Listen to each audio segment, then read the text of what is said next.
and we should be live. And we'd spend that first 20 seconds when Cash tries to figure out if he's live, like he does every single time. And no, I don't know any better way of doing it. Well, hi, welcome to Monday Night Live Cash with Cash. That's me. We're going to do a bit of a watch along of Everton Man United, but kind of not in the background. I'm going to keep that on because every time there's a game on Monday nights, I end up cutting it early to go and watch the second half. And I'm probably going to have that running a little bit over here. Just came over from Forest Fan TV, going to listen to the those guys over there, grumpy old men. Bit of fun, bit of they're talking about something that's been interesting me for quite a while, which is who's going to go down. Now, I'm not going to cover that quite much. I might, because you know me, I might just chase the shiny thing. Talk a little bit about that. But I'm actually thinking of doing a whole live stream at some point. And you don't have to catch this one live, but it's going to be a breakdown of all the fixtures and the games, of who they're playing, when they're playing them between now and the end of the season. And sort of game mode out who's going to go down. Because, as I said 4 weeks ago, I think it's Spurs. Not many people agree with me, but I don't care. I don't care because it's me. I don't care what other people think because I normally turn out to be right. And there's many reasons of why I think Spurs are the team that's going to go down this season. And a lot of it is knowing football. And football is about knowing people. So if you want to be a good football coach or you want to know anything about, be good with people. I spent a lot of time learning about people's emotions and yeah, you can manipulate people to do all sorts of things that you never thought you could get them to do, and that's what a lot of being a football manager is. And with the current sort of state of the Premier League near that bottom, there's a lot of teams fighting for that relegation, and it is going to come down to who's mentally strong. Speaking about who's not mentally strong, let's talk a little bit about Arsenal before we start getting into the VAR stuff, because that's quite important. I think Arsenal are showing not just mental fragility, this whole sort of modern culture in football where you keep hearing the same things as we want leaders on the field, we want, you know, strong characters, we want and the pressure. Arsenal's 5 points clear with games to go. I mean, and they're already showing signs of cracking and bottling it, which is a bit sort of weird, really. Not showing signs of, you know, putting the foot down and grinding on through. They're a weird team. Them and Spurs are two basket cases of football clubs. They really are. They don't know whether they're coming or going, and when they win, they lose, and when they lose, they win. I mean, it's madness. But that's why I think Spursies are going to go down as well. I'm just going to harp on a little bit about that because that's what I was just currently looking at before the stream. As I said, I was over on Forest Fan TV listening to them, and they were talking about things that, quite frankly, are just wrong. About Leeds getting sucked into it. Leeds and West Ham are both playing good football. And remember one of my golden rules: football wins. If you're playing good football, you'll get results. You'll end up winning football games. Yeah, you might lose some that you should have drawn, and you might draw some that you should have won. But if you're playing good football, that means your team is a unit, everyone's behind you, and you're pushing on to try to do something. Spursy aren't a team. They're the only ones that I look at in that little bottom group that just aren't a team. Like Crystal Palace has got its problems, but I think they're already too far ahead to even be bothered to getting pulled in there. It's only Leeds on down, 15th down. And we all know Burnley and Wolves have already gone. But I have a feeling it is honestly between Tottenham and Nottingham Forest to go down. And if Forest beat Spursy, which they do, they'll be fine. If they don't, Forest will go down. All comes down to that. But also, I want a game player all out so I actually know, because I think it'll be 38 points to stay up this year. And where you get those points is sometimes irrelevant. You just need 38 points. How many wins is that? Who they need to beat, each little club, so they can go, right, we can go, okay, yeah, if they lose here, they can also, they've got to win there. If they win there, they've got to lose, like, all that sort of stuff. So we actually have a decent understanding of what's going on. Because I don't really like this sort of hearsay nonsense of just going, I think they're going down because I've decided they came from the Championship. That's not a good argument for me. I just don't hold up on that. And I am going to get into some of this VAR stuff because to me, this is awful. So the Everton Man United game's kicked off on probably in about just started the 3rd minute. I actually think Everton will beat Man United. I do think Man United will score, as Man United about to score. Man United will score first. And they just saved it off the line. So I do think United will score first. But Everton's one of those funny teams where you never know. I mean, oh no, Everton on the counter-attack now. There we go. Yeah. So I'm going to be distracted. by the game. I want to talk about this VAR though, because this automated offsides in the Premier League doesn't exist. It seems like it's utter nonsense. So they brought in this semi-automated, which I don't know why they didn't bring the fully automated one in there. Now, to me, all that smells of is corruption. Who owns the semi-automated software to who owns the fully automated software, and which licensing fee do they have to pay to who? That's all I think of.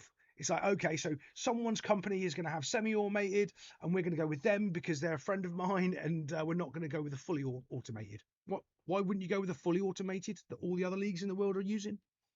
And it's done in seconds. Like, if you watch La Liga, it's done in seconds, the offsides. So you know something's a bit dodgy when you've got a couple of different systems out there, and you choose the lesser of the system for apparently the best league in the world. And I still don't think that. I think it's the most expensive league with a lot of the most expensive players. I don't think it's the best league in the world to watch anymore. And ask yourself, when was the last time you watched a really good Premier League game where it was just a joy to watch? You came away and went, oh, that was brilliant. That was good football. It's not. I can't remember a game when we're just not all complaining about, not necessarily a game, a weekend, when we're all not complaining about the referees in the VAR. And every week it seems to get worse and worse and worse. And I was pretty good at keeping up with it mentally of like, okay, there's this decision here, Man City scoring an offside goal against Fulham, and it's all going by the wayside now. There's so many dodgy decisions, you just can't keep up. You can't just remember them all off the top of your head where you could. Oh, there was the one where Kovacic should have got sent off not once but twice at Arsenal. The one when the Man United goalkeeper punched the Wolves player in the head and they just stopped the game and called full time. There's loads of them. And there's so many now. We're just getting sort of lost with all of these bad VAR decisions. So there is the one. I don't know if I've got it with me, actually. Let's just have a little quick look. Where did I put it? Because I wanted to cover it. Oh, I don't think I've got a screenshot of it. I wanted to do the Alexi McAllister handball because I don't think it's a handball. Hello, buddy. How are you doing? So I don't think the Alexi McAllister one was a handball against Forest. I just don't. Because he's got his back to the ball and his arm is right next to him there. Does it hit his elbow? Oh, I screenshot it on purpose for this so I could show it, and it's not there. Really annoying. I can't find it. That's the other thing. I'm getting to the point where I've got a whole folder full of VAR dodgy decisions, and things are just getting lost in this massive folder of dodgy decisions because I'm trying to archive it and keep it all for for next year basically. But yeah, it's getting weird with the VAR. But the Alexi McAllister one, the reason why I don't say it's a handball, and this is the problem with the rules.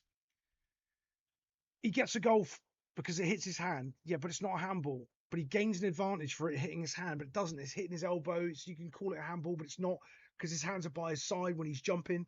So is it really? Can't be a handball. Well, see, here's the thing. Yeah, but I understand his elbow moves. I get it. I get all of that. I get all of those arguments. If that's in the middle of the field, that's never being called for a handball. You can't deny that. He's got his back to the ball. He jumps up. He does that. And no one's ever calling that a handball in the middle of the field. Now, because they score a goal from it, you gain an advantage from it. Well, you would have gained an advantage in the middle of the field. But the rules are, state that if you gain that goal from any handball, but they did, was it last year? Yeah, it moves. But he turns his back to it. Yeah, but it's also quick. Remember, it's that quick. He's not looking. No, he's not. And it's genuinely about that far away from him. And you have the PGMOL about 6 weeks ago saying if the ball's kicked at you from that far away, you can't be a handball. Hold on. And this is my problem. It isn't that it's Liverpool against Forest. It's a handball in the box. And no one has got a bloody clue about the rules. I thought once it hit the hand, regardless if they... Okay, well, let's go back if it hit the hand. Anthony Gordon slapped the ball with his hand and Newcastle scored a couple of weeks ago and that was allowed. Or was it last season? It might have been last season. That's allowed. No, I think it was a couple of weeks ago. Can't remember. I think it was against Arsenal. So you've got all these weird dichotomies of where like everything everyone's saying in the chat is right, and everything that I'm saying is right, and it's nobody knows. Nobody actually knows. So we can't talk about whether Forest had a great midfield and Liverpool sucked and Mo Salah is absolutely useless. We're all talking about a handball decision and an offside decision. And it makes the game just boring. Like, doing my law degree, there's more ambiguity in the law of the FA than there is in the actual law. You know, it's like, what are you doing? And the problem again is, if it happens in the middle of the field, it's never getting called. Ever. But I know it's a goal, so we've got to scrutinise it a little bit more. You know? And then it comes this, is it clear and obvious? These rules are just making things so difficult for everyone to sort of get behind. Personally, I think VAR is a fantastic idea. It's an idea. Scrap it. Watching the FA Cup when they didn't have VAR was just brilliant. People doing stuff, ref missing things. We can accept it when a ref is missing something. But to us, VAR is the pinnacle. They're using all the technology to get it right. And when they're getting it wrong, and they've got no idea why it's right or wrong, and when they explain it to us, and they didn't do the same thing 2 weeks ago, we're going, we can accept the referee from 2 weeks ago changing his decision, because he may have grown and gone, oh, yeah, I got it wrong in that game. But because I got it wrong in that game, I'm doing it differently in this game. Oh, fair one, ref. You learnt. But if they're getting it wrong in that game, and then they're changing their opinion in this game, even though they let that other thing go 2 weeks ago with VAR, we don't accept it. And neither should we. By the way, I'm having a little look. Everton have got a bit of the ball. Not much is going on, really. Man United are playing with a little bit high intensity, though. Everton are going long, and it's cut out by United. And ultimately, that's the problem. Now, it gets even worse, right? Because let's talk about the Spursy one first, right? Because this is him pushing him in the back. As I said on the review, he's not pushing him. He's got his arms fully out. He can't push him again, because if he pushes him, the Spursy player has to go forward to push him, put his energy into the player, put his weight into the player. He doesn't. He goes backwards, so he's not pushing him. He can't physically push this way and go that way and bring the ball down. He can't.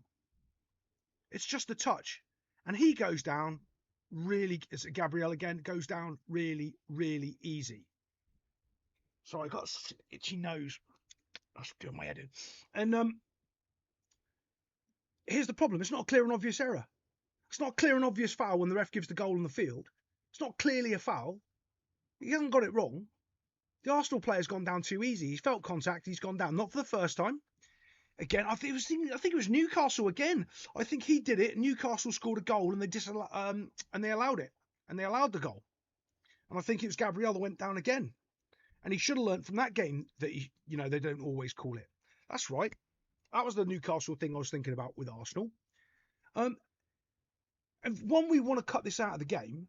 So defend, because the other, how many times have you seen a defender get the ball, turn towards his goalkeeper, bit of pressure from behind from the attacker, and the defender falls on the ball and gets a free kick? You see it all the time. And it's not a free kick. They just know that the ref is going to give it. And it's one of these things in football that's crept in that we all just accept.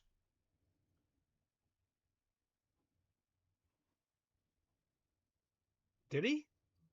Then Gabriel hit the yeah, maybe. I don't. Here's my other problem, right? We're getting into the weeds of every single game.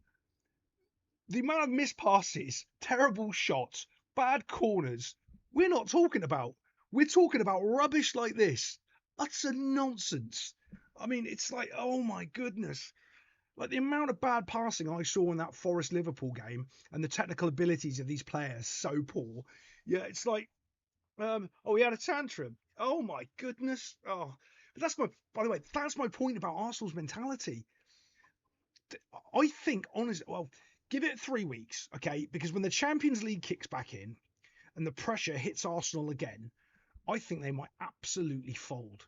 And it's going to show you about the modern players' mentality if they do. Because the pressure of the Champions League, and if they lose in the Champions League and all that pressure that happens, will put more pressure on the game on the weekend. If they lose it or draw in that game, and then it's a repeating cycle, and you've got to try to get out of it. Ask Spursy, they're not going to. And it's I just have a feeling. Even though I backed Arsenal to win the league all the way past Christmas, just lately I'm going, the attitude of their players isn't right. The way they react to things isn't the way champions react to things. You just dust yourself off, go again and score a goal. Dust yourself off, and you go and score another goal. That's all you have to do. It's the only way you win. And it's getting really weird out there. It really is. This isn't the Premier League of old.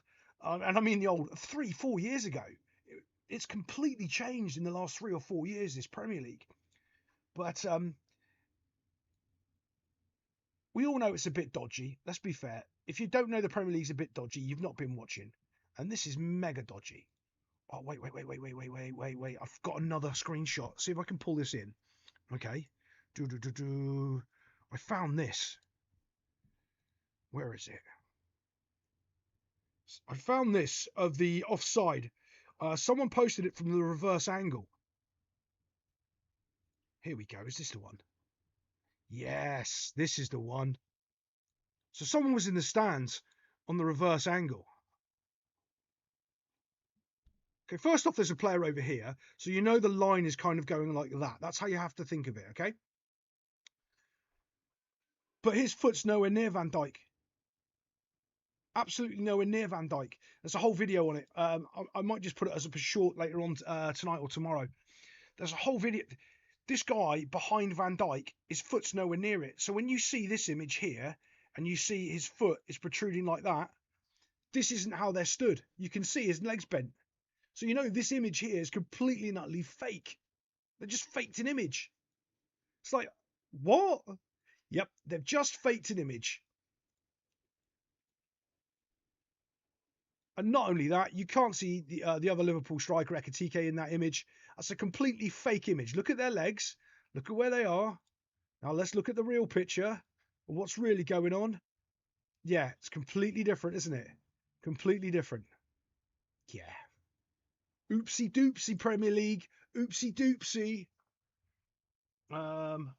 Book of excuses. I don't get what you mean, book of excuses, buddy. Let me know. Yeah, that's the time that Sloboside takes the free. By the way, that's another problem I have. And you're 100% right. And nobody ever addresses this. It's the moment the ball leaves the foot, not the moment that you kick the ball, the moment it leaves the foot. So there's a separation between there. They never do that. They're doing it the moment he kicks the ball. Because the moment it leaves his foot, I guarantee you he's offside. They never do that.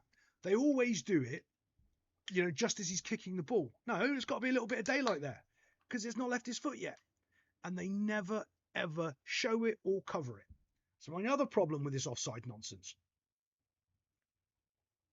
Now, if you don't know, hold on, I'm just trying to move this out of the way. You can't really do it. Arsenal always has it. Oh, God, yeah, Arsenal was. And that's my problem with Arsenal. You can't just go, yeah, we win some, we lose some, dust yourself off and go forward.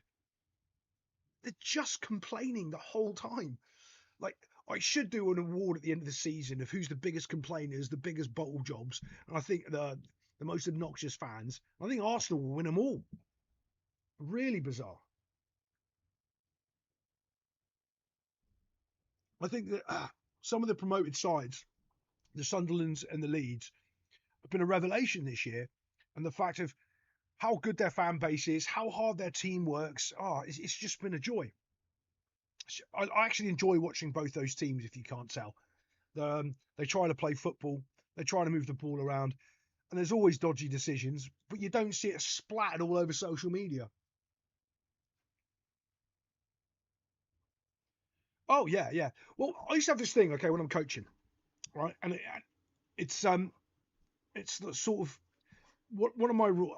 There's lots of things I don't tell you about when I'm coaching because they're they're golden rules, and they're absolutely brilliant. And if you know them, you go, oh my God, that's really good. I don't tell anybody.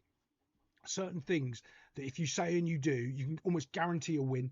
You know what to do because you're manipulating players at the end of the day. Okay. How I would manipulate players when you win, all right? Don't care if it's any, whatever standard of football it was, I would destroy you if you win. I would absolutely run you ragged. Now I know why we don't. See, oh, yeah, see the reverse angle. Okay, look, before I go into my coaching thing, I've got a thing about that as well. On the highlights, so the semi-automated thing apparently has been taken away, which I don't understand, because what that actually means is they've done a rule change halfway through the season, which you can't do in the Premier League. The rules you start with are the rules you finish with. If you're changing the competition midway through, you're opening yourself up to a lawsuit. Everyone can sue your ass because you changed the rules of engagement. You said it's this and now it's that. It doesn't matter what it is. You're done. Okay? And if you're watching on TV, right, which quite often we do, obviously, you'll know because the producers won't replay the dodgy incident. When it's a bad tackle and it should be a red card and they're just giving them a yellow, it's never replayed. You can see it. It just never happens. Or if it's an offside that's given onside and it's an offside, it's blatantly offside, or the other way. The most common one is they give it offside and it's nowhere near. Who was it? I was watching I think it might have been Spursy. They were onside by like miles and the ref gave it offside. And it was so obvious it was onside and they just ignored it and carried on. You can get a good gauge from just seeing what they do replay and what they don't replay on TV as you're watching it, whether or not you're right or wrong. Because there's massive cover-ups in football. Like I see it on the highlights, because all of my reviews I just do from the highlights. And I'd say I probably get to watch nowhere near the amount of games that I'd want to. But when I watch the game and then I do the highlights, most of the controversial stuff that happened in the game is never, ever on the highlights. You'd never know. You just wouldn't know. It's all just taken away. Oh, yeah, I'm talking about that one a couple of years ago. Right, now that's an interesting one, okay? Because back in the day, I was an age group coordinator, okay? Yeah, the Diaz goal. Yep. So that's so important. That should have been, that game should have been replayed. I think there was a red card in that game as well. But more importantly, I think Liverpool were at top of the league, if not right there with Man City. And after that game, they had a massive drop-off and Klopp said, I'm leaving, and the whole season went away, right? I don't think Klopp would have came out and said that if he hadn't lost that game, because it basically stopped. That was when Man City and Liverpool won every game every time they ever played, and whoever lost a game basically didn't win the title. They either had 98 points or 99 points every season. Something you hear the announcers, the VAR, the commentary will say something like, is it much in that? My favourite one from the commentator is when they go, VAR's done a check and they've moved on. How do you know? How do you know VAR's done a check and moved on? What? Like, the incident has happened in and within 15 seconds, they've said, VAR's done a check and it's okay. Do you know how long it takes VAR to do a check? They can be running a check for 7 minutes. These guys are clowns. You can't say in the first 30 seconds that VAR's done a check and it's not. It's a joke. So that Diaz game with Tottenham was so vitally important for the credibility of the Premier League. Can they hear them, or is that what we're told that they can do? Are you sure? Because if we could hear them, that's a closed system, by the way. They can't hear them. I'll tell you that now. Because if they could hear them, we would already be having leaks from VAR of what referees have said. It takes us ages to find out what the actual communications is between the VAR and the referee. If that was plugged into the broadcasters would leak it. I'm telling you, of course they would, because it's more engagement. So that Luis Diaz Tottenham game was very, very important for the Premier League to get credibility. They should have had a replay. So I was an age group coordinator, so I ran, scheduling and stuff for about 400 teams. Okay, so if you think about 400 teams playing in a massive area, doing lots of stuff, you get lots of problems. So I'm the guy you come to with problems. referee problems, referee didn't show up on time, their team sheets are not right, all of this nonsense, basically paperwork. Okay. And there's only one time when we ever ran a replay, because it was the credibility of the league was at stake. It was like, if you don't run a replay for this, you look dodgy as hell as a league. And like, that's what I was thinking in my head, right? Because both teams have got good arguments. Both teams are saying things. One team wants it this way because they won. The other team wants it null and void. But everything about the game is dodgy. Everything. Something's on the dodge. So the right thing to do is to run a replay. And bearing in mind, I looked after probably 3,000 to 5,000 football games, and I had one replay. But it's vitally important for the credibility of me and for the league to have that one replay. That Spurs game against Liverpool should have been replayed after that Diaz goal that wasn't, was given off. Should have been replayed. It absolutely should have, for the quality of the Premier League. Because then what people would have looked at is gone, oh, the refs have made a mistake, and then they've tried to ratify it with a replay. Not, oh, the refs have made a mistake, had a goal that was scored that was clearly onside and covered it up. Because it's a complete cover-up. Completely and utterly. They can't turn around afterwards and say, oh, what do you say? You let a goal go in that was a goal and then you disallowed it. You've got no credibility left anymore. And I always use this as the yes-no bucket. So when you're coaching or you're doing anything in life, think of the yes-no bucket. Every time you use a no, it takes away 2 yeses. So one no takes away 2 yeses. So if you have 2 good things that the referees do, one negative thing will take away those 2 good things. So you need loads and loads of positive things to deal with all the negative things that happen with referees.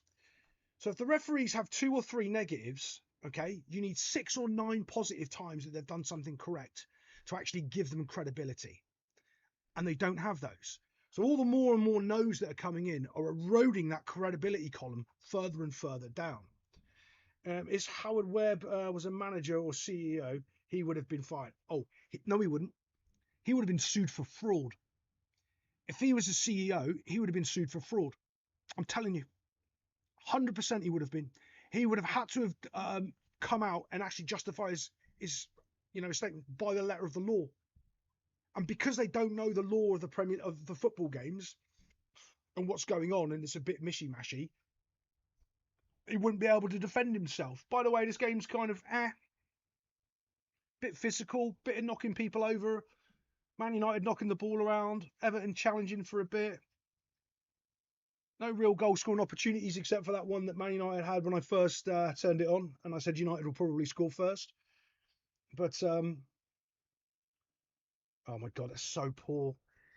Just watching United there, it's so poor. Centre midfielder's got the ball. It's coming from the left-hand side. The whole right-hand side of the field is open, and he turns it back into the left-hand side and then loses the ball. It's like, what are you doing? What are you doing?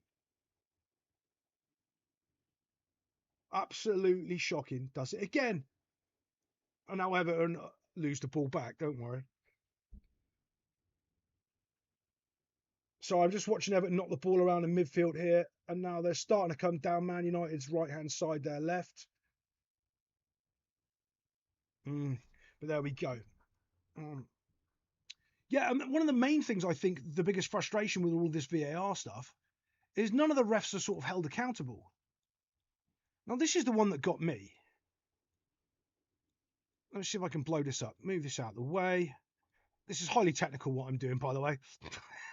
It's so bad. That's what got me. Like, you can't tell me Ekitike's not offside with Van Dijk on that photo. You can't. You just can't tell me that. And that's the moment he's striking the ball. Not only that, look, he's looking dead down it, right down the line. He can see. He knows. He knows what's right. But also, this is the interfering with play. Ekitike is interfering with play. Or isn't he? And this is the problem with the rules again.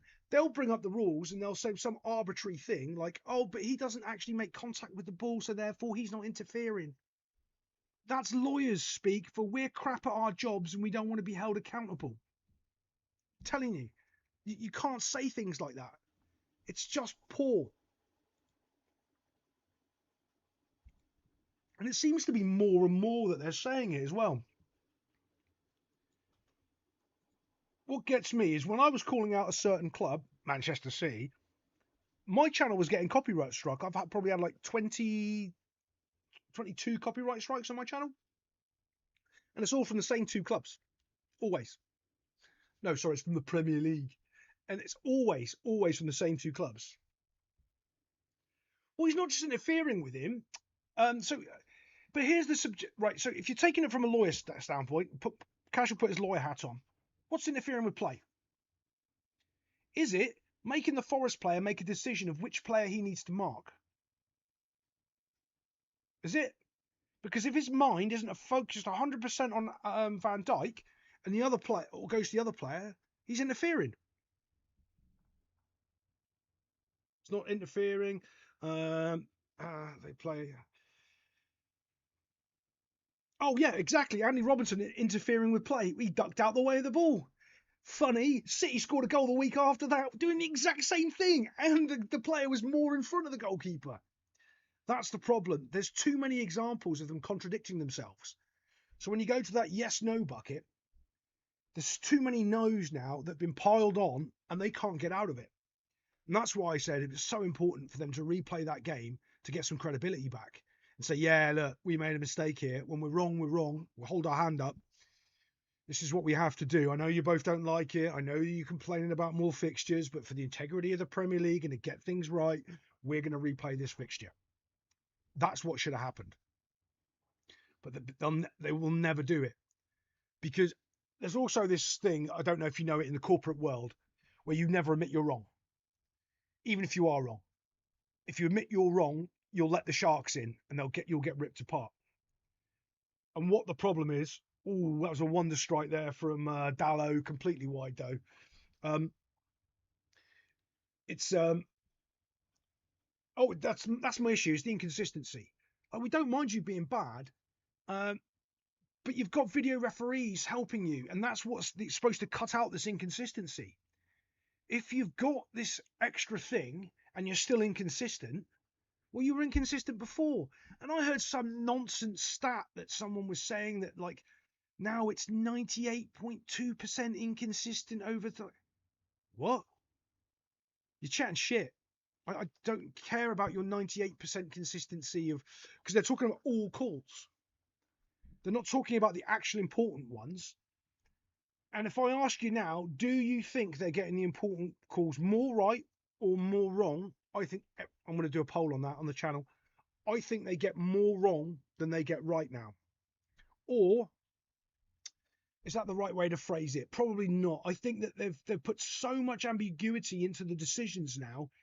You could, like that handball, for instance, we can all argue it. You could all find an argument that say it's not a handball, and you can all find an argument to say it is a handball. There's no way that you can say, yeah, the ref is right or wrong, because they're so inconsistent. Same with this offside, by the way, because remember, who was it? See, this is why I need to keep better notes. I really do. I have to keep better notes because I really want to. When I finally move in to my new place, I'm going to be way more consistent, and we're going to do so much more on this channel. But I'm not there yet. Nowhere near. Moving into a new house, and if you don't know, houses have water. The water comes from the street and goes into the house. When it comes into the house, you have a thing called a stopcock that turns the water off. So if you've got a problem in the house, you turn the stopcock and all the water to your house is safe. Well, at Cash's house, it broke underneath the stopcock. So you have to turn it off on the street. Simple, right? You go out, we've got a little thing and we turn it. Doesn't turn the water off to the house. So we've got mains water flowing into the kitchen, trying to suck it up with a vacuum, not a vacuum cleaner. It's like a water vac, sucking up, trying to keep it going. Phone the water board saying, we'll see what we can do. There's 3 stopcocks, one down the end of the street, one over there by someone else's house that I have to turn off to turn the water off to my house. Would you know that at 11 o'clock at night with your kitchen flooded and trying? No. So I've got to get all this fixed, new water pipes laid, loads of drama. So I'm months behind where I needed to be. Who would think you'd have 3 stopcocks to one house, though? Apparently that's the way it is for my house. Yep. Sorry, back to football. Bump. Going to be a little bit. I want to try to get more organised because there's so many wrong decisions that's going on with this inconsistency, where it is almost impossible to track nowadays. Like you need someone like, oh, who was it? It might have been Forest actually. They hired an ex-referee because they had so many dodgy decisions, and Wolves had something like 48 decisions against them in one season, and you're like, well, I couldn't keep up with just that. 48 decisions. That's insane. That's madness. But that's the way it's getting in the Premier League, and it turns off the casual fan. Like the diehard fans will watch and the diehard fans will go, but when they look at stuff like that, the average person comes along and just goes, "Oh no, that's offside. No, that's rubbish. Oh, I don't care. I'm not watching next week. I don't care." And that's the problem. And slowly but surely it gets eradicated. And I keep trying to explain this. And we get huge sticks for it. Yep. Yep. And not only it, so I keep trying to explain this to the old guard of football because they've got no clue. I play Dota 2. It's the only video game ever made. Everything else is for children. I play Dota 2. Dota 2's prize pool and TI8 was $58 million. It's a game you've never heard of. Anyone can play. It's free to play. You don't get bonuses for money. There's nothing you can buy in the game that makes you good. There's nothing you can buy in the game to change anything. It's just you and your computer. And that's a game you've never heard of. But you've probably heard of Fortnite, Counter-Strike, FIFA, and all these other games. That's what everyone under the age of 30 is playing and watching, not football. And all of these incidences like this make all those people just go, yeah, that's why we don't play it. It's too much effort. I'll just play on my computer instead.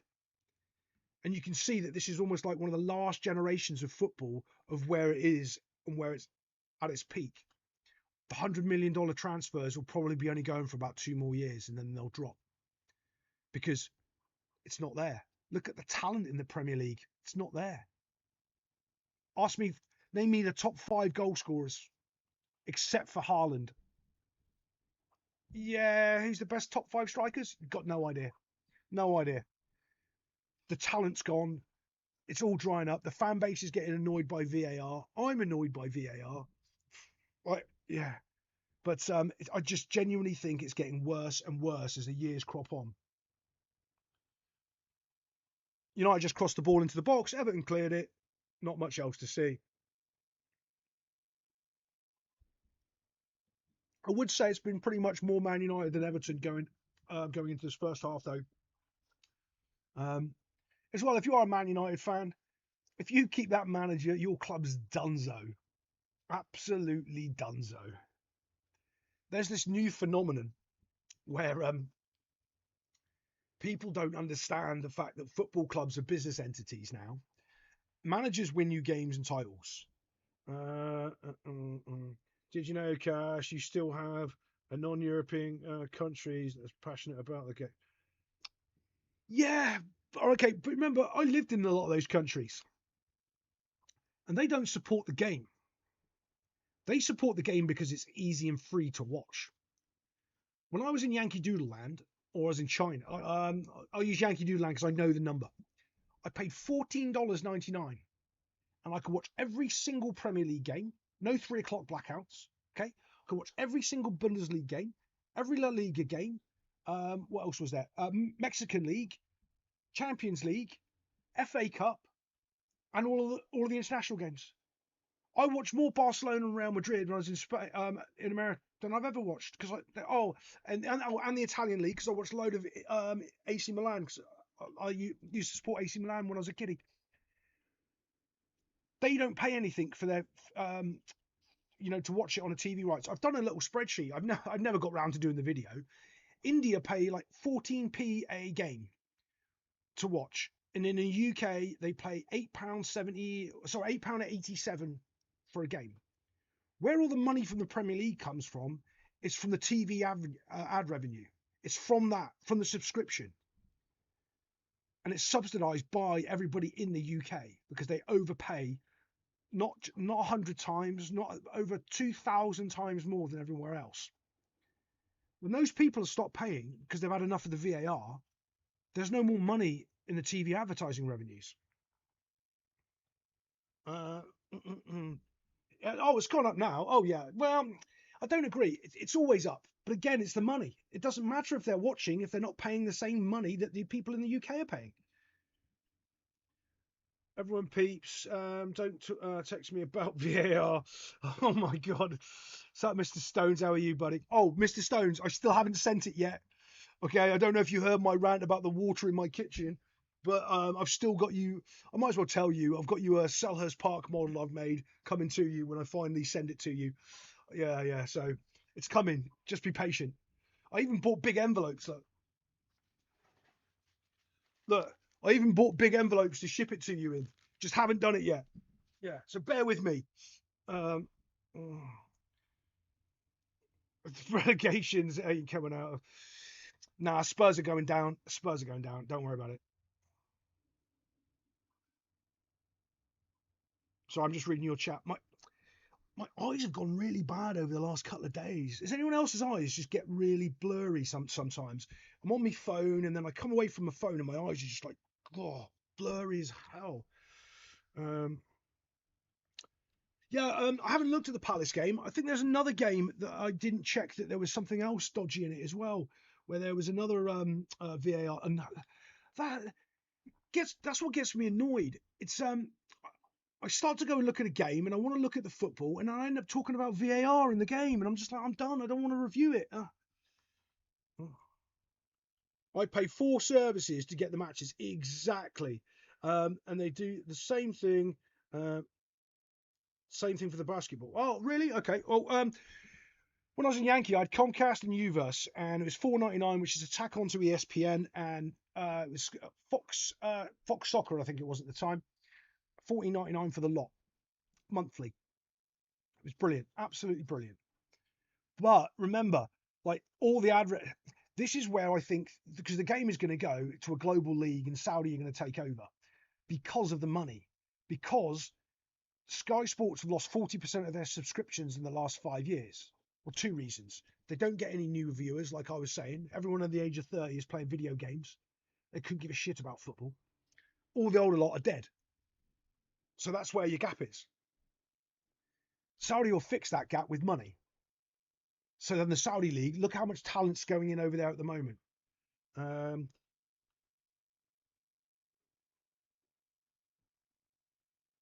Oh, yeah, on the home team channel. Yeah. Oh, yeah. Mate, trust me. Cash knows more about baseball and professional baseball players than you do. If you know, you know. If you've been in the Discord channel and listened to Cash's stories, Cash has got baseball stories.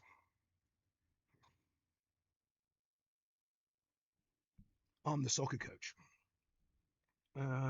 Several teams: Palace, Brighton, Leeds, Spurs. Leeds.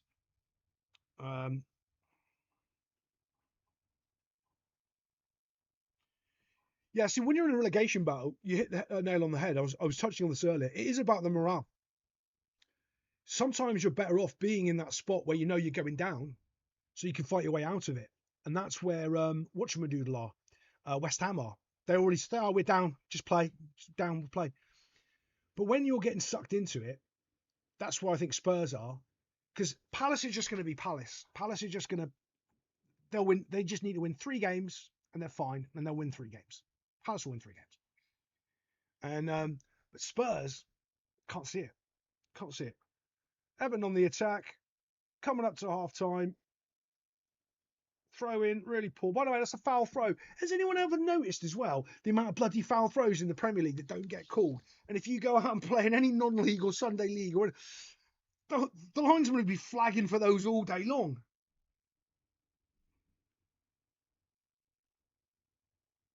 Oh, sorry, United were on a counter attack. Jordan Pickford booted the ball away. He's still terrible at the football, and it's why England won't win a World Cup. But there we go. Oh, wait. Are you saying that you can't watch it on your local channels anymore for your baseball? Is that what's happening? Because that was always on. Like, you could always watch the NFL and the baseball on your local channels.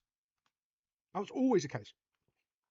and not always. There are certain ones where, like, if it was the Cowboys playing you at home, you weren't watched because of the TV rights between them. There's a couple of weird things in Yankee Land where different states have organizations going on there. Speaking of that, I will let you know because I post it on my Discord sometimes, but I don't tell everybody. So I'm involved with the company. Uh, Spurs have the worst morale. That's why they're going to go. That's exactly why they're going to go down. And also, I think I'll say it again. Only some have descriptions to watch many games. Your hometown is as long. Oh, okay. So I'll say this about Spursy. Okay, Romero's going to Atletico Madrid. Guarantee you that's going to happen, right? But I had this feeling because there's a couple of clubs that I look at their transfer policy and I pay attention to. Liverpool is the number one, and Chelsea's the number two. Now I watch Liverpool's because of Moneyball. If you haven't seen Moneyball, Brad Pitt, and understanding what's going on at Liverpool and how they're trying to do their algorithms, it's evolved from there, but that's where it comes from. So I'm interested in that because Liverpool quite often don't make bad signings. And I don't even think Darwin Núñez was. I would have kept him all day long. He would have just been great chaos up front for them this season. Liverpool don't get their transfers wrong very often, and it's very methodical. I don't pay enough attention to Brighton, but I probably should do. But I watch Chelsea as much as I watch Liverpool, okay? And when Liverpool didn't get Gahey from Crystal Palace, my radar went up. Yeah. Analytics, baby. Oh, don't get me started. I should have started my sports analytic course in Patreon. I wanted that up by the end of January. It's going to be a whole year. I'm not even close to getting it up because of all the house issues right now. I was supposed to be in by the first week of January, and it's not going to be until maybe the third week in March. So that's how far behind I am of getting content out of what I want to get out. And then I'm going to start my year-long advanced technical analytics course. It's the exact course that some professional football clubs from La Liga run, maybe word for word. Maybe even their videos might be in Española. Yeah, but that'll be fun. Premier League got it from America. Well, it comes from goes all the way back because obviously I've done all these qualifications and courses. It all goes back to baseball. All sports analytics goes back to baseball and basketball. Actually, it was basketball first. Did you know that? It was basketball before baseball. And you need to know that to pass your exam. And it's important because whatever they're doing makes sense at Liverpool. So when they didn't get Gahey from Palace, it made me think, okay, well, what's going on with Van der Ven? They want a replacement for Van Dijk. They'll spend 80, 100 million on a new player. You got a Dutch manager, Liverpool have. They'll buy a Dutch replacement for a Dutch replacement. Van der Ven, yeah, okay. So it will not surprise me if Spursy go down, Romero goes off to Atletico Madrid, and Van der Ven goes to Liverpool in the summer. Premier League got it from the American. That's what you're talking about. Yeah. Well, no, the Premier League's a bit weird as well because remember in the UK you cannot broadcast 3 o'clock kickoffs. It's illegal. Remember that. Goes back to the war. That's the other dodgy thing. One of the other things that annoys me. Yeah. I would not. I will not. Uh, Obviously, I paid to watch the Everton Manchester United game. It's right next to me. Obviously, but the amount of people that won't pay to watch football, none of my friends will. None of my friends will pay to watch football anymore. You know, they'd rather go to watch one game, go one game live than actually pay for it.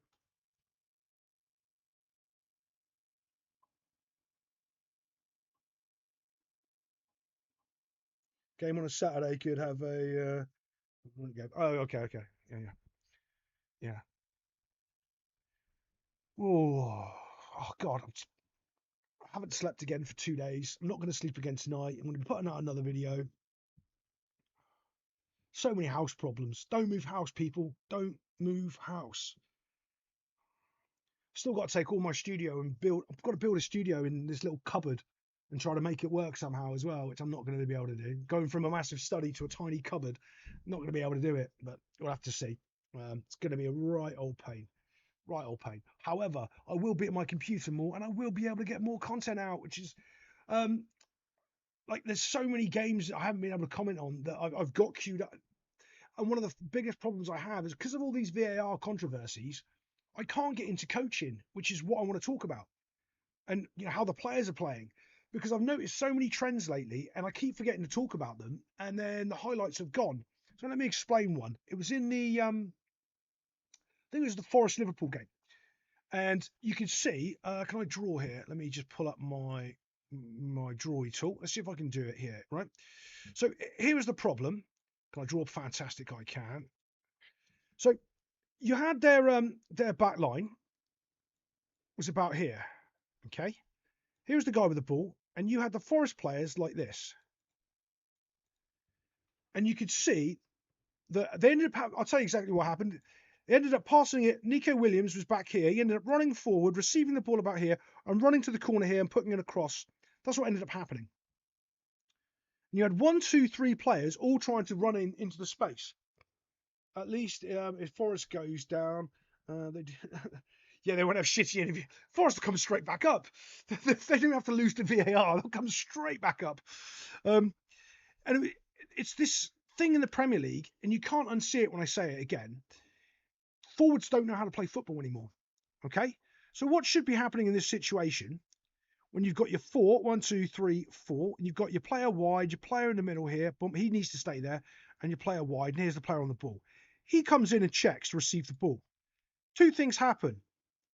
He either comes with you or he doesn't. If he comes with you, it opens up the space for this guy to keep running into, and you play the ball in behind and you're going in on goal. That's if he comes to you. If he doesn't and he stands still, okay, now you get to keep the ball here, and all of a sudden it's really, really awkward because you can turn at him and you can run 2v2 at the defender. It makes it a massive problem. They don't do this anymore. They don't come in and check, make a check run.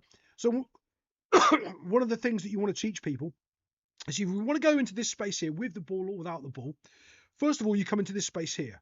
You come away from the space you want to go to, you do a button hook, curved run, and you go down the line into the space. That's how you get there. You bring them in with you, and then you turn away and you go. No one does this in the Premier League. All the strikers just look to be on the last man trying to run in. All of them.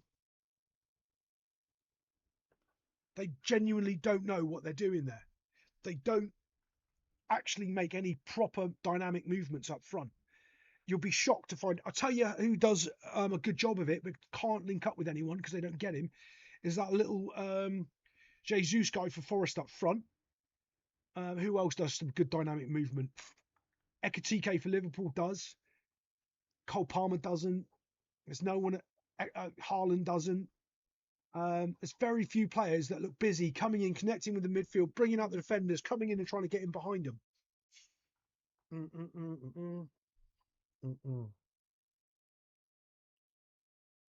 I've got a draw for the Everton game. I think it'll be a draw. Liverpool, Man United, Everton.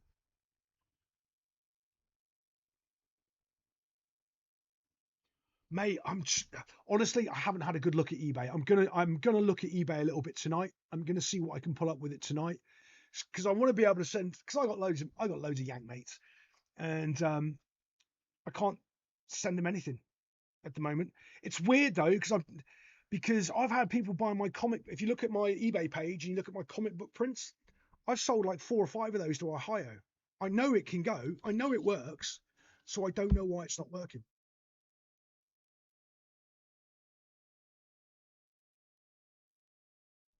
I will fix it because I do a Wrexham one as well, and I know they're all jumped on the bandwagon over there for Wrexham.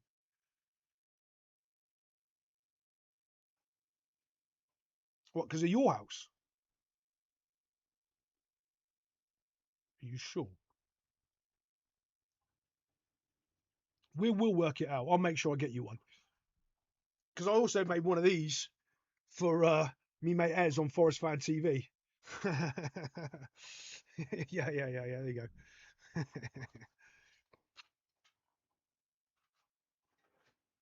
I do loads of stuff. I do loads and loads of stuff. I haven't finished Thor. Thor's been there for ages. Haven't finished him. I've got loads of these guys I make. Loads and loads of them. Loads and loads of stuff. That's one of the problems. I get pulled over all over the place doing too many different things.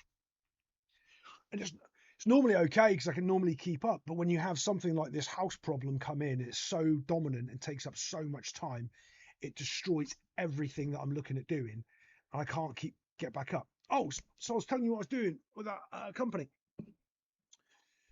So they're trying to bring a professional beach soccer league to the United States for North America. So we're writing up the contracts of doing all of that for the TV rights to be on ESPN and blah blah blah, all of that. Which just trying to tie that up. There's two different entities we're dealing with. The governing body is in Barcelona, and the guy that owns the rights, Luis, is in Brazil, and we're trying to tie that up.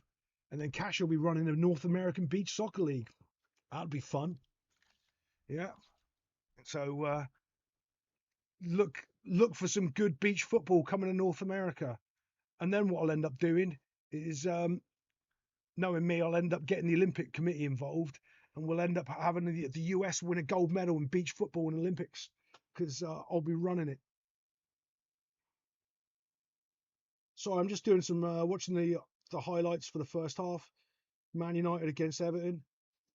Man United moving the ball okay, but Everton are just defending solidly. They always do. And United don't really have that much talent to break them down except for Ratface. It's only Ratface. I can't stand Bruno Fernandes. I just can't. He's just not a good midfielder to me. Never has been. I don't understand it. He's not a good midfielder. Calm down, folks. Get over it.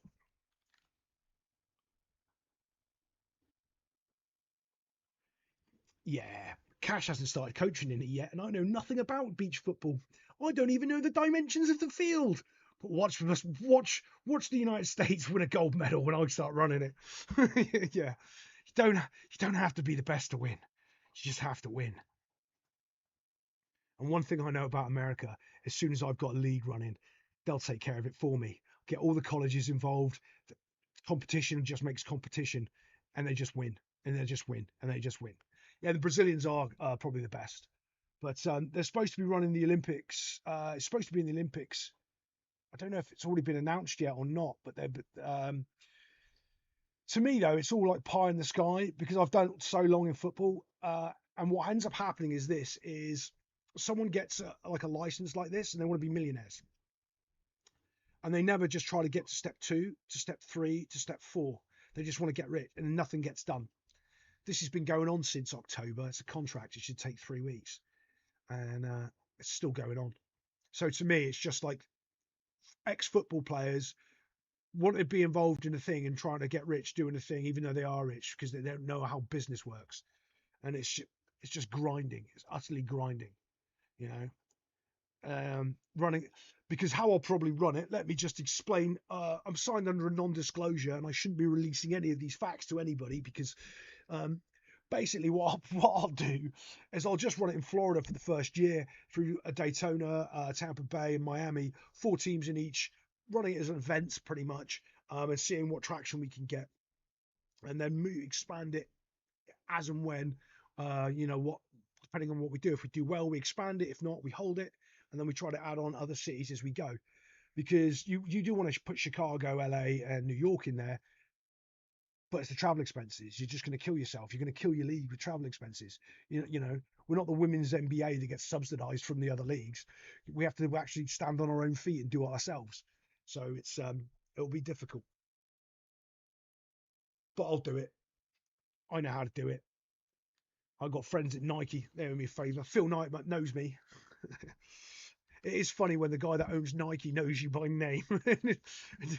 Because I used to, long story. I'll tell it some other time over in Patreon.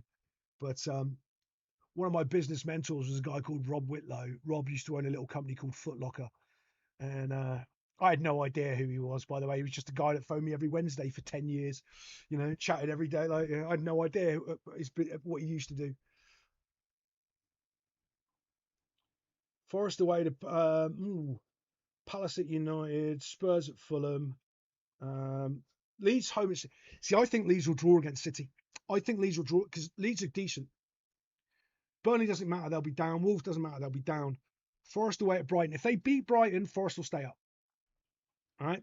If they beat Brighton, they will stay up. Like that's guaranteed because they'll pick up enough points for the rest of the world. West Ham might beat Liverpool because West Ham will score a goal. Liverpool can't score goals.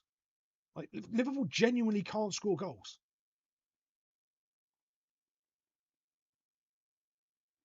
Palace at United. Depends on how this game goes. If United lose today, Palace are in with a shot.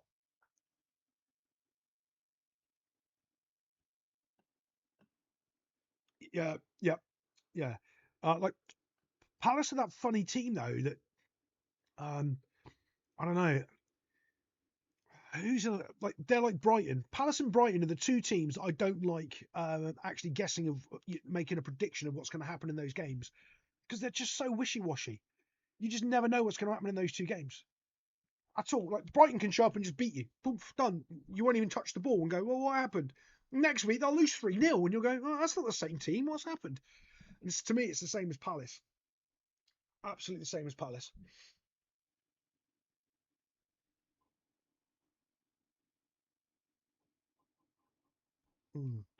I did want to look at the points a little bit because when you look at Forest on 27, Tottenham on 29, and Leeds on 31, Leeds are safe, and so are Brighton. They're off. Forest get a win. They're on 30 points. Tottenham aren't winning this weekend. They're above Tottenham. And I think as soon as Tottenham drop into that relegation, actually into the relegation on that league table, they're done. They'll never get out. That's it. All their players are big time Charlies. They'll all be pissing and moaning in the dressing room. They'll all be moaning and complaining.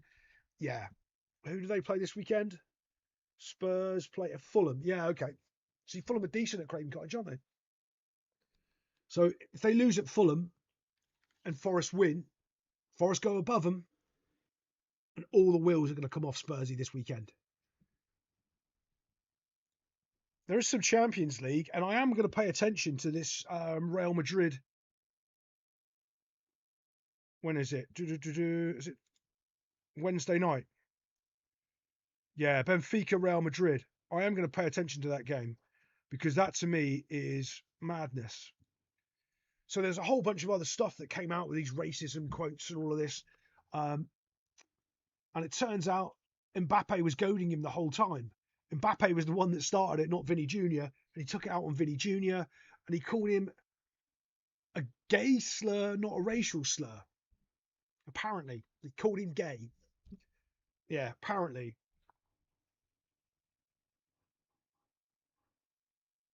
No, I didn't see. No, I didn't see. See, my words, Van de Ven's going to go to Liverpool.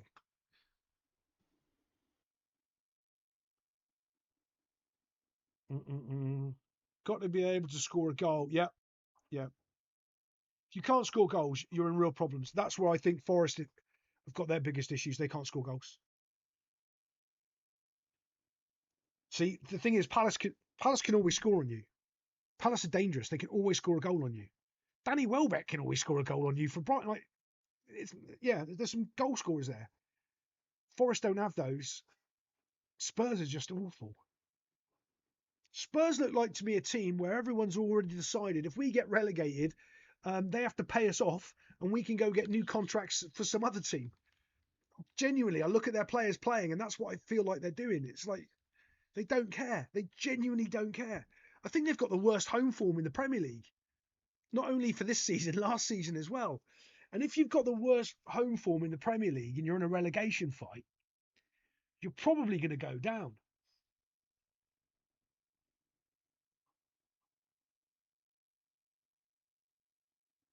Oh my god! If Van der Ven shook his head at him, because Van der Ven to me has got the potential of being a world class centre back. When he first moved to Spurs, I went, "That's a Real Madrid player right there." And injuries are injuries, because you don't know if his injuries are real injuries or if he just doesn't want to play for Spurs. Does that make sense? It's like, oh, Harry Kane's left and now I don't want to play. I'm talking about the relegation. Battle dynamics. Yeah. That it is going to be interesting, Mr. Stones. Yeah. I am going to do a stream on that. I'm going to have to lay it all out because there's certain teams that I know that win at home or could draw at home, and then you're doing a points tally, and I think it's 38 points plus goal difference to stay up. You're going to need goal difference and 38 points. So maybe 39 points, but 38 points, I think, which is a high total for this season. But there we go. What was I going to say? Van der Ven. I don't know how much Van der Ven has been saying that he's injured when he's not been because he doesn't want to play for Spurs anymore. The Spursy problem. The real problem at Spurs, I had a coach, he was from Libya. Crap coach. Genuinely crap. But this is what his first rule, he was, I'm a new coach. He said, this is all you do. You put your fastest player up front, your second fastest player at the back, and it doesn't matter who you got in the middle. So what? I had 38 plus. Yeah.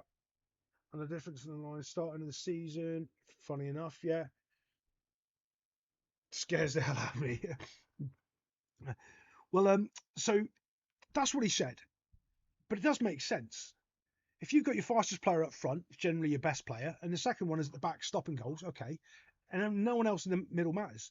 You can have the best midfield in the world, but he'll just kick it to the fast player and he runs and scores. What you can do. So if you take that analogy, and I know it's simple, but we're going to make it gets more complicated as we expand each one of those aspects and add in more things for the Premier League. Look at what Tottenham were doing. They had Harry Kane. You can say what you want. He's best striker in Europe. Go look at his record at Bayern Munich. Over. No question. Done. If you lose someone that's scoring you that many goals a season, right, and you don't replace him, let's just say 20 plus. He's scoring 20 plus a season. And you've got another guy, it's Son, who's scoring 10 plus a season. Okay? That's their average. 20 to that's 30 goals. Okay? And you don't replace him with anybody that's scoring goals. Don Solanke isn't coming in to replace Harry Kane. He's to be a backup and come off the bench when he needs a break. He's a good little striker, but he's not a world beater. But no one's missed. Look at Liverpool. Mo Salah was scoring 20 plus goals a season. So Diaz was scoring 10 goals a season. You take them out of the team and look at Liverpool. Bang average. Absolutely bang average team. You take Kane and Son out of Spurs. Absolutely bang average team. It's goals. People say, oh, defences win titles. Goals win games, boys and girls. Goals win games. Spurs have spent a fortune. But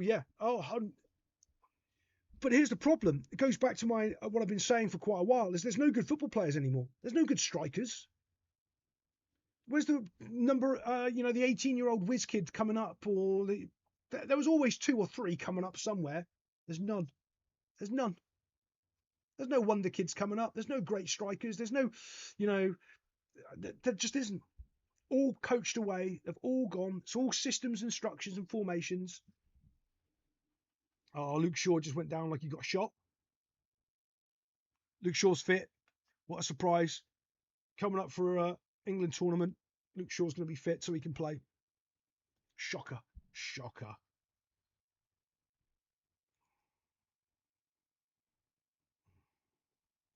So I'm just clicking on things.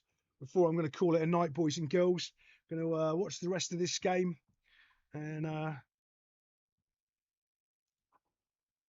try to put some stuff up. So if you want to get involved with the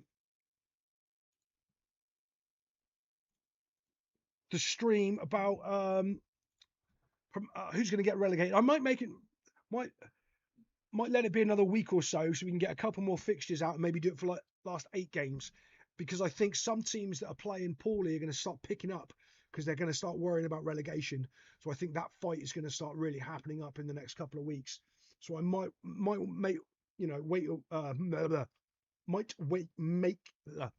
wait a week or two. I can't even say it. Oh my God. You'd never guess I was a voice actor. so we can actually get a better sort of character of who's playing what and doing well at home and etc.